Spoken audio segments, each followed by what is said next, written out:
Action India TV news, आपकी आवाज हमारी पहचान। कोसारा सुईट येथे अवैध देशी दारू विक्री खुलेआम सुरू असून महिलांनी पोलीस स्टेशनला तक्रार देऊनही मारेगाव पोलीस प्रशासनाची बघ्याची भूमिका का?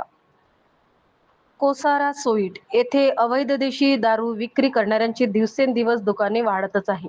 पण अवैध देशी दारू विक्री बंद करण्याकरिता कोसारा येथील अनेक महिलांनी मारेगाव पोलीस स्टेशनमध्ये जाऊन तक्रारी देऊन सुद्धा मारेगाव पोलीस स्टेशनचे ठाणेदार व बीट जमादार जाणून बुजून दुर्लक्ष करीत असल्याचे महिलांचे म्हणणे होत आहे. कोसारा सुईट गावात सुरू असलेली अवैध देशी दारू विक्री बंद होणे तर दूरच, पण पुन्हा नवे अवैध देशी दारू विक्री करणाऱ्याची दुकाने वाढण्याचे कारण काय? पाणी कुठे मुरत आहे हाच मोठा प्रश्न निर्माण झाला आहे. त्यामुळे आता कोसारा सुईट येथील महिला गावात सुरू असलेली अवैध देशी दारू विक्री व मालेगाव पोलीस स्टेशनच्या विरोधात वडकी वरोरा रोडवर चक्काजाम आंदोलन करणारे असल्याचे महिलांचे म्हणणे होत आहे. मुख्य संपादक विनोद माहुरेसह मार्डी सर्कल प्रतिनिधी नयन खाडे.